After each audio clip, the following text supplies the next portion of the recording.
Hello, everyone. I'm Grant Cohn. This is my co-host Sybilla Bakzaza, who hasn't been here for a couple of weeks because of training camp. But training camp's over now, and it's nice to have you back. How are you?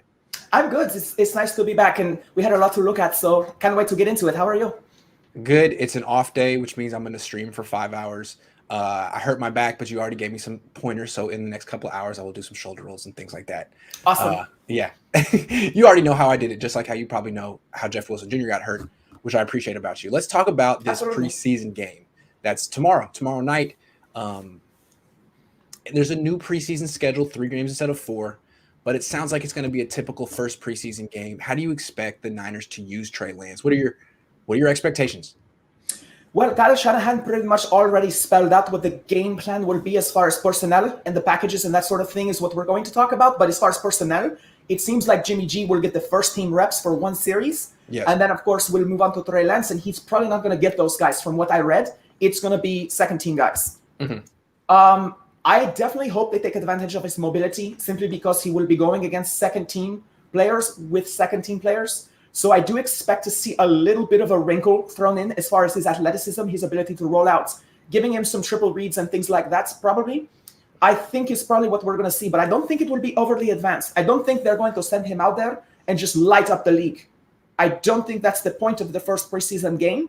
I think they're going to want to keep it a little bit more simplistic and see what he can do, just in a kind of not a run of the mill because he's Kyle Shanahan, but a more run of the mill game plan. I don't think it's going to be the most lights out electric Trey Lance game plan. What do you think? I mean, I think they'll let him throw long a couple of times. I think they'll Right. let him use his full athleticism, but I don't expect a lot of quarterback runs.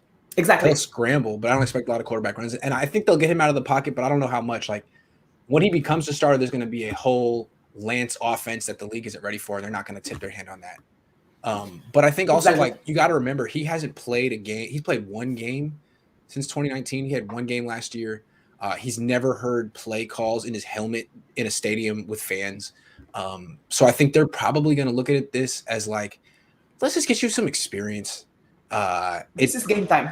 Yeah, it's game time, and you need a lot. Even if you are going to start week 1 or week 4, you need reps, a lot of reps in preseason. And the first 15 plays or so may not be so smooth because it's been a long time since he's faced quote unquote live bullets. So I think the expectation from Lance is it might be a little bumpy at first just because he hasn't played in a long time.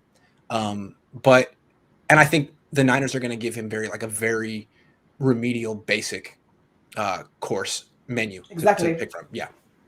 I also think I think there's a possibility that Trey Lance will do really well, and that's because I really trust our second string defense as far as we have depth, especially on the defensive line.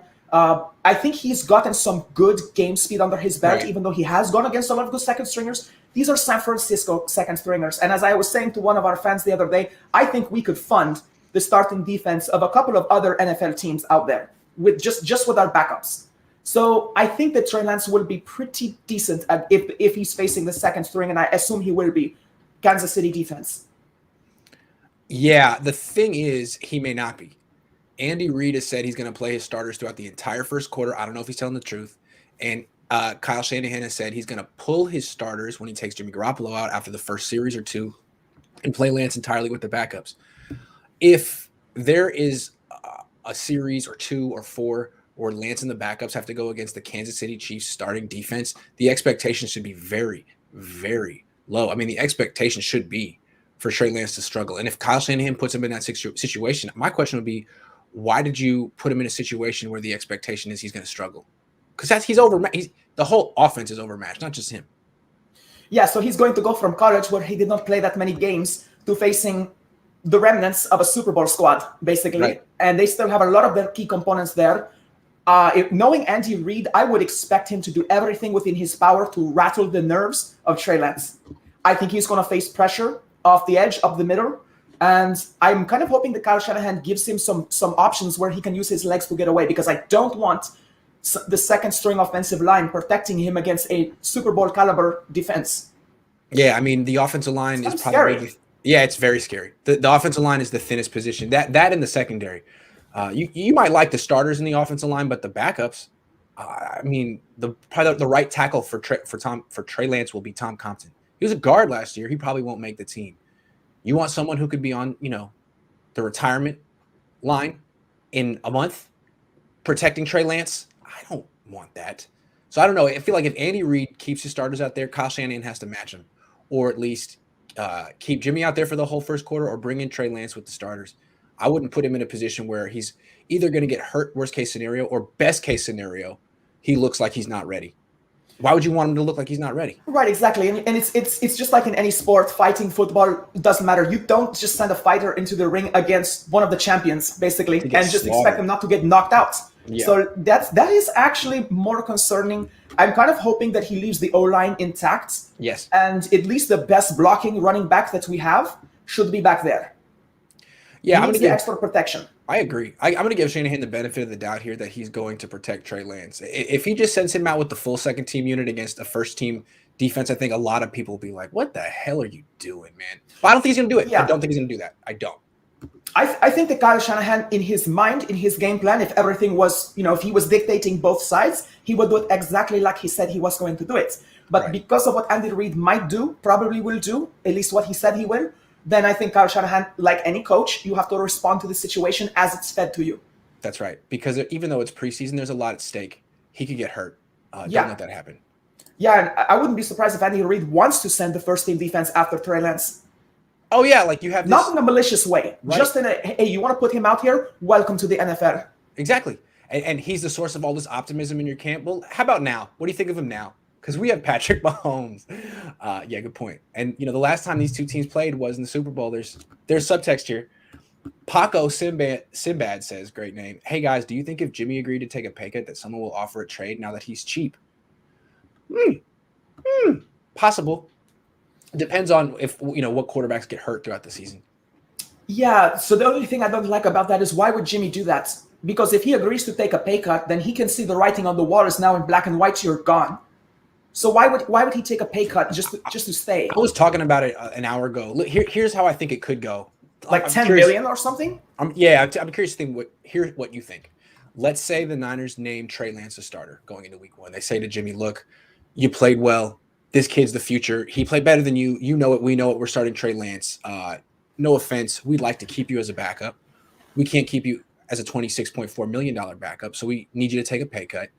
Of course, we want to give you what's fair. If we were to cut you right now, you could probably get maybe a 1-year, $7 million deal this late, considering no one has cap space. We'll give you 10. We'll give you 11. And we'll give you a $1 million bonus for every game you start. Let's say Trey Lance gets benched or gets hurt. It's a fair deal. And then instead of, you being here through 2022, which is what you're currently signed through, we'll let you go after 2021. It'll be a 1-year deal, $10 million with, I think they could at least broach that with him if he loses the job before week 1. That's the way. I see your point with that. So basically, the market value for him would be $7 million because of the available cap space, the lateness in the season, having to go elsewhere, learn a new playbook. And it's basically like, look, we could cut you for $7 million, or you can stay here with a little uncertainty, maybe some game time bonus for more than the market value. So in other words, it's almost like strong arming him. Like, we've got you, and unless you want to leave, you're going to have to agree to some uncertainty, perhaps splitting time, perhaps losing your job altogether as QB1, and take it for about 50% more than market value. Yeah. Do you think that's John Lynch's style? I think it's fair. It's like, look, we gave you an opportunity. We gave you all the first team reps. You competed. I mean, everyone wants this kid to start, the fans, the coaches, me. We were going to give you the year. He exceeded expectations. You saw the writing on the wall. It's nothing personal. We'd love to give you an opportunity to make, 10, 11 million this year holding the clipboard. How does that sound? And we'll let you go next year. It's nothing. We don't want this to be punitive. If you really want to just leave, you can leave and go make $7 million elsewhere. But if you understand that you just lost out to a special talent, and you want to stay here one more year just in case, here's $10 million. That's fair. And I feel like they're greasing the wheels for that when John Lynch goes on the radio today and he's like, I don't know who's going to start week 1. You got to talk to Kyle. I saw that. Yep. Yeah. So Paco, good question. All right. Excellent. Yeah. Let's just hope he gets through this first preseason game in one piece because he's going to get a lot of playing time. He needs it. He's going to be out there 2 quarters, maybe more. All right. That's enough of the quarterback talk for now. Ha Ha Clinton-Dix, the newest Niner. He could be starting for them. He's been a starter in the past. Sybilla is a former defensive back and a DB expert. So I'd love to know what you see and what you can tell Niner fans to expect. So Ha Ha is definitely. I love his physicality. He's got a little bit. He's not huge, but he has a little bit of size. He's a plug and play player. This is a safe signing. It's called. They were hoping Tart would work out, but as you pointed out earlier, when we were talking about this, you can't bank on our secondary being healthy. But the 49ers did. They got to this point, and they went out and looked at the markets, and I think they got the safest signing as far as plug and play. He's a plug and play player. Mm-hmm. He may not necessarily have the most experience on our scheme, but essentially he doesn't overrun his targets. He doesn't always take the best routes to them. He's very familiar with zone coverage. I don't know if you've seen a lot of highlights of him. Most of his picks are coming from tipped passes, or simply they were thrown right at him because he was playing like a two-man zone or something like that, where he's playing over the safety top. Zone. Yep, exactly. I think the Niners are doing a lot of that this year. Split safety. Yeah, exactly. And it's a safe option playing that kind of zone coverage, because basically it's you do your job and the guy in front of you does his job, and somewhere in between they're going to have to make a really good catch to get it between the two of you. So Clinton-Dix is very capable of keeping his eyes on the ball. He has great vision. Watching him with the Packers and the Bears in particular, he has really good vision from his spot. I think he's an above average kind of player. He's not phenomenal. He's not lights out. I don't think we're going to get Pro Bowl play from him, but we're not going to get a lot of boneheaded head-scratching mistakes from him. And I think for the 49ers, they could be in a worse position than to have to back up Tarts with Ha Ha Clinton-Dix. I think it's important to clarify how the Niners use their safeties. Because of the zone. Yeah, on first and second down, essentially they're playing half of the field. So you don't have to be super fast and you don't have to play man-to-man coverage. You got half the field. Then when it's third down, the Niners bring Jimmy Ward down for man-to-man coverage, and they'll play a single high safety usually with a blitz look, a bunch of guys kind of hanging around the line of scrimmage so you don't know who's coming. They're a different team on third down. They like to bring pressure. They like to play single high. That is what the strong safety is doing on third. Tart did it, and that's what Ha Ha Clinton-Dix would be doing. He would be playing in the middle of the field while Jimmy Ward is covering the tight end man-to-man. So Clinton-Dix won't be in that role. Talanoa Hufanga won't be in that role. You have to play some single high, though. Do you think that he can do that? It's important what you said about the third down packages that the 49ers feature, because with the extra pressure, it gives your safety back there a lot of time as far as mentally to be able to read the pass, to read the quarterback's eyes, because he will not, hopefully, if things go right, he will not have as many reads. And Clinton-Dix is pretty good at reading the eyes. You can see it. His vision is very tunneled. He's right on the quarterback. You can see it. He's got the good classic stance. He's watching the quarterback's eyes because he's used to zone coverage. He's not necessarily looking to play man, and so he can ball hawk a little bit. And with the extra pressure on the quarterback, yes, I think this is exactly the kind of role that Clinton-Dix needs. I think he needs the upfront pressure because he's not necessarily the best man-to-man kind of coverage safety. He doesn't have Ward's athleticism. He's very, very comfortable in zone. So if he's getting more time to think things through, I think this is the right look for him. Yeah. But go ahead. Oh, so real quick, what the Niners like to do on third down is they like to bring pressure. They like to bring a fifth rusher and play press man coverage and force the quarterback to make a low percentage throw down the field with pressure in his face, which means that there's opportunities for that deep middle safety to make interceptions. And we haven't really seen anyone on this team take advantage of those particular opportunities because that's how the defense is structured. Be interesting to see if Clinton-Dix could do that. It's interesting you say that because, again, in college, at the pro level, a lot, if not all of his interceptions. Now, he jumps a couple routes with just I think every decent defensive back has a couple of route jumps in their life, but this guy's mostly tip passes, going over the head of the receiver, or just being in the right place at the right time because he plays zone pretty well. I would have to say he might be better at Tart of sticking to his job and maybe reading the ball a little bit better. And in addition to that, he's very comfortable blitzing. He plays on the line decently well. He's comfortable with that. He's done it before. I've seen him pick up backs in the flat. I've seen him be able to read screens, sniff them out. He has a lot of the basic skills, I think, that the 49ers prototype, the archetype of defensive backs, secondary players for the 49ers. He fits that mold. Maybe not perfectly, but he fits the mold. I always liked him. I know he hasn't had a great career, but he's had some good years. He's only 28 years old. This is a good team with a good front seven that makes the secondary look better. And I felt that when Tavarius Moore went down in, what was that, May? That was May, I think. I thought this was He sat there for a while. I thought this was the guy they should have signed. And I mean, they didn't miss out on him, but they missed out on the opportunity to give him a full training camp with the defense. Instead, they signed Tony Jefferson, who hasn't played since like 2017. He hadn't proven that he could come back from a torn ACL, and he got hurt again. So, not to be negative here, but I think that was a bad decision. At least they got him here now, and they do have another. I think the first game is the 12th, so they have a month to get him ready. I just don't know if he's really in position to start yet, but we'll see what Tavon Wilson has. Tavon is the only person that can press him. Hufanga's not ready yet. Hufanga needs to be in special packages, I think, special teams, things like that. But Clinton-Dix, I think because of the kind of zone defense that the 49ers are probably going to run back there, I think he's pretty plug and play. But the thing is, how good is Tavon Wilson? So that's what we're going to wait and see. I think preseason will give us a couple of looks at Wilson, definitely give us some looks at Ha Ha, and hopefully I feel like he brings a lot of experience, but so does Wilson's decent player as well. So it's hard to say which one is better, but I think Clinton-Dix has a little bit more upside. But like you said, he hasn't strung together a whole lot of good seasons, but he's managed to get some turnovers in his career that Tart has not. Right, and just remember, like, the way the Niners use their safeties, not you, just the viewers, the way the Niners use their safeties, the guy playing opposite Jimmy Ward doesn't have to do much man-to-man coverage. That's Ward's job.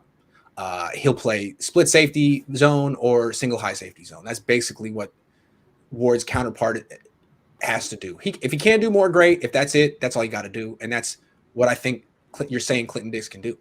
Absolutely. Yeah. All right. David says, do you feel Sanu will fulfill the loss of Kendrick Bourne? I do. What do you think? Yes. Kendrick Bourne was great. I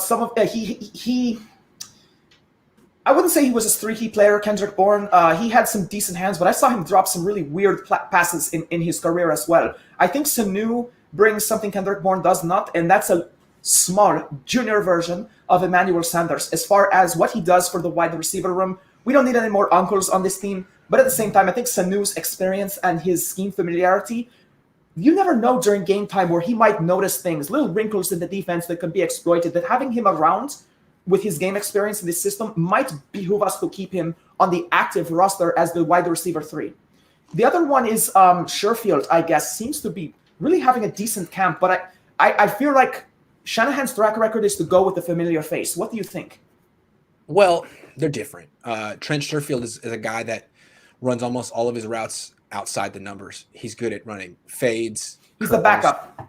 Yeah, he can run a nice speed out. He's got good hands. He's not a great route runner. I think he's like a number 4, number 5 wide receiver. Sanu is a guy who could be a slot receiver. I mean, I think his skill set is quite comparable to Kendrick Bourne's. And actually, I think he's better.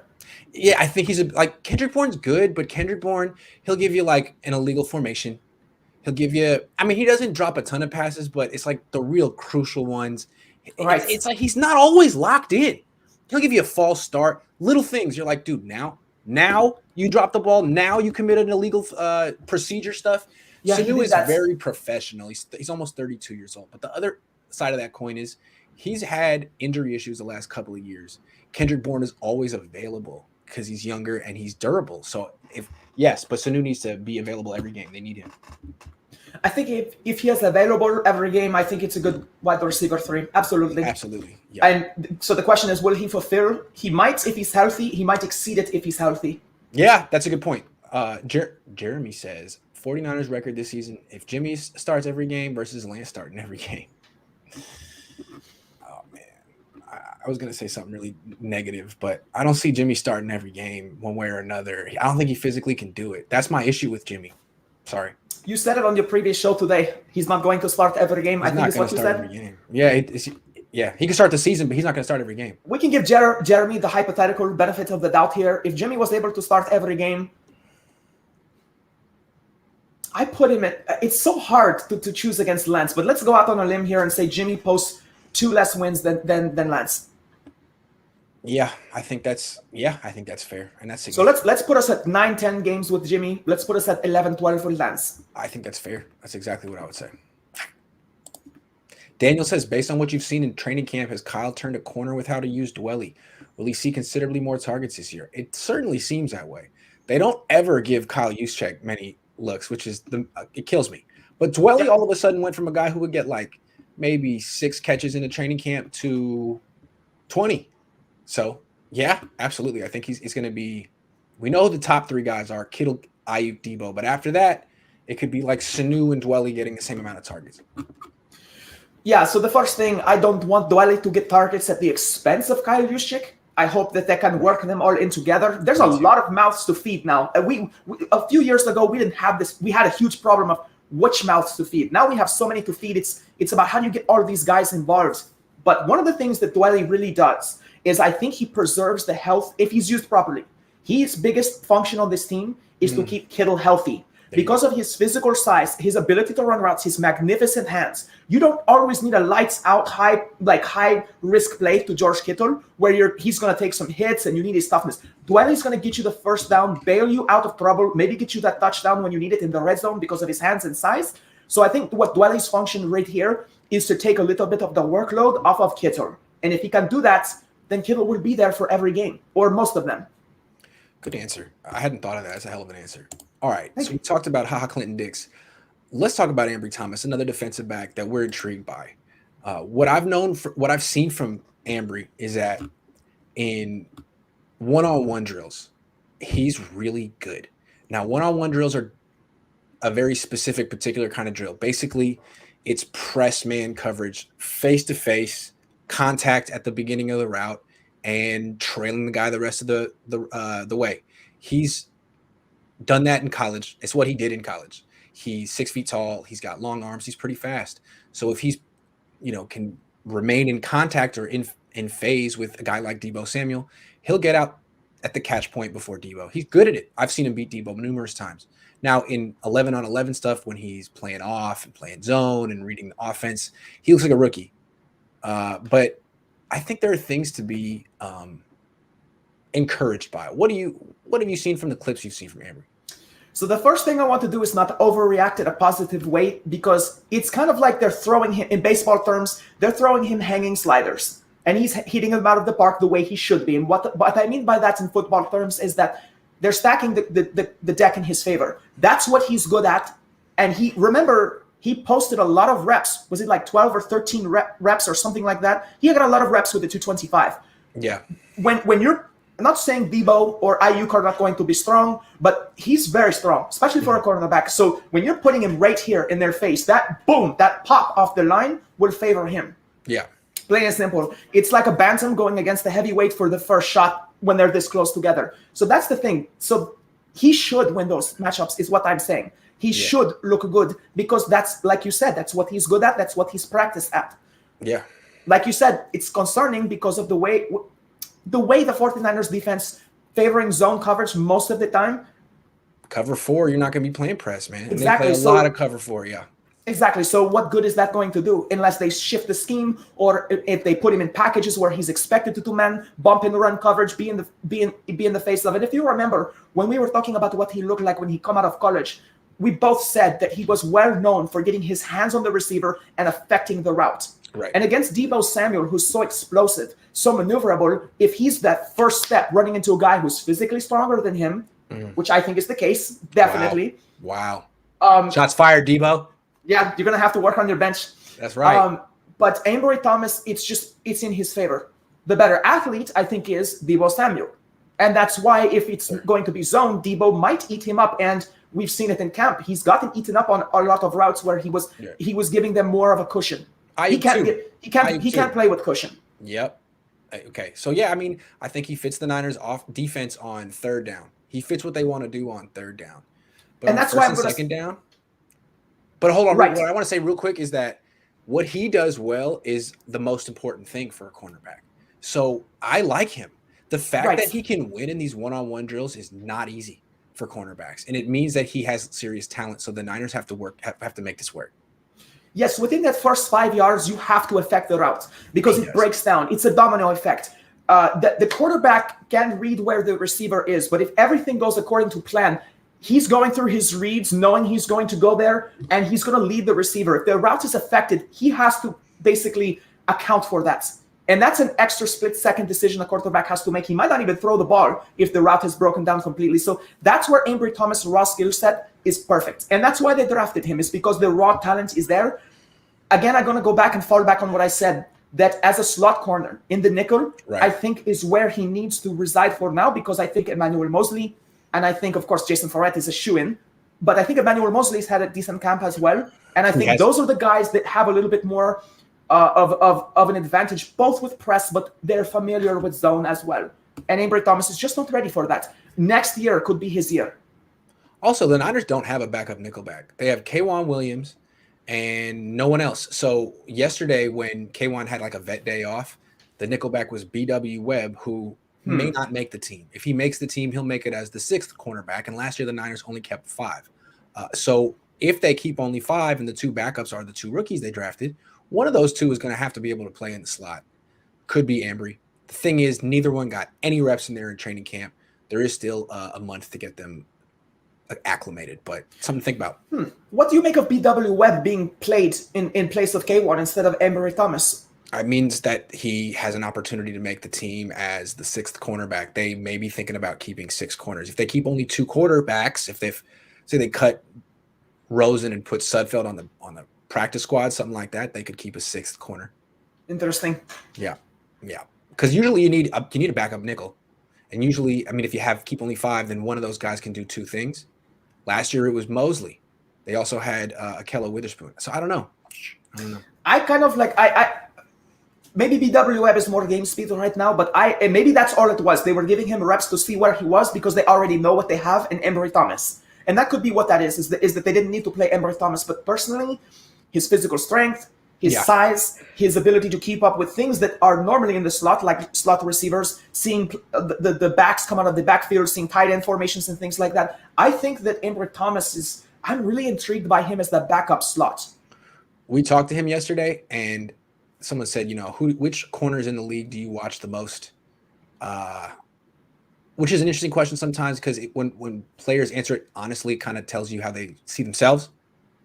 And he said Jalen Ramsey, Stephon Gilmore, Xavier Howard. He said the big time press corners. That's what I see myself as, big time press corner. So you're right. Cornerbacks need confidence. If they don't have that, they would. Akello Witherspoon, all the tools in the world, no confidence. Sad story, to be honest with you. I hope he works out. Not at our expense, but I hope he works out. But yeah, I like the swagger. I mean, it's expected with quarterbacks. Richard Sherman is kind of the apex predator when it comes to confidence, and they're all in his mold, in his image. Yeah. Okay, Sybilla, that's our show for today. I'm going to go do shoulder rolls and push-ups. Thank you. Thanks for. Sorry we couldn't do this the last 2 weeks. I'm glad that schedule's coming back to normal, and we're only less than a month away from a real game. It's going to be exciting. Well, I'm excited for Saturday as well. We're going to take a lot of notes and come back and give you guys some good input, we hope, from what we see. That's right. Looking forward to it. So absolutely. All right. See you later. See you later, guys.